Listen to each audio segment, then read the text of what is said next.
রয়েছে। এই যে তাদের কাছে আমার একটা দায়বদ্ধতা রয়েছে। আমি চাই যে এলাকার যারা ভোটার তারাই তাদের প্রতিনিধি নির্বাচিত করবে।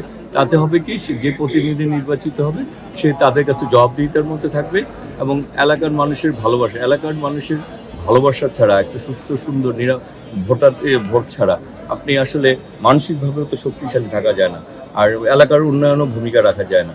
সুতরাং আমি চাই এটা সুন্দর সুস্থ একটা ভোট নিয়ে কোনো অভিযোগ আছে কিনা?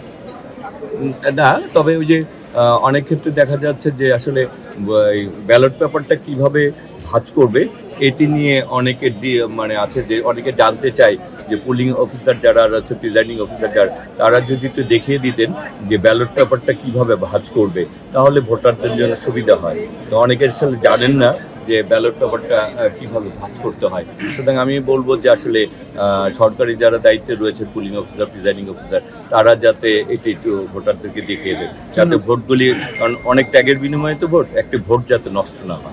হাবিবুর রশিদ, গণভোট প্রথমবারের মতো হচ্ছে, গণভোট নিয়ে অনেক ধরনের বিভ্রান্তি আছে, একটু অজ্ঞতাও আছে, প্রার্থীদের কারণে কতটা তৈরি করেছে?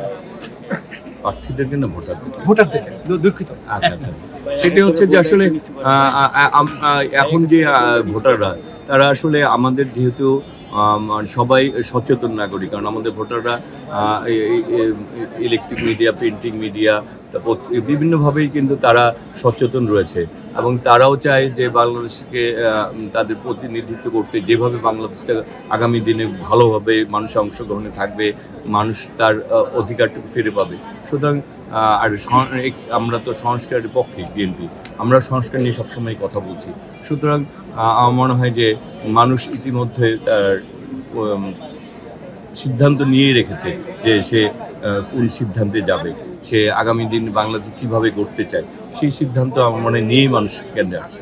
না, বিষয়টা হচ্ছে দুইটা ব্যালট তো আসলে কোনোদিন কেউ দেয়নি বাংলাদেশে। দুইটা ব্যালট এবং আরেকটা ব্যালটের একটু নতুন ব্যালট, এবং সেখানে একটু পড়াশোনার ব্যাপার আছে।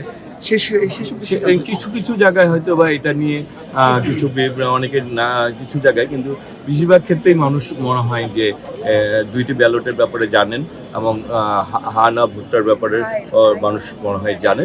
কিছু কিছু ক্ষেত্রে হয়তো বা কিছুটা সমস্যা দেখা দিতে পারে, বেশিরভাগ ক্ষেত্রেই। জয়ের ব্যাপারে আপনি কতটুকু আশাবাদী? ব্যাপার হচ্ছে যে আমি এটা ছেড়ে দিয়েছি ভোটারদের উপরে, আর আমার দীর্ঘদিন তো তাদের সাথে ওই উঠা বসা করেছি।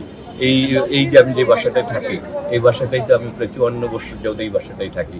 এই এলাকা প্রতিটা অলিতে গলিতে 38 বছর বিচরণ করি।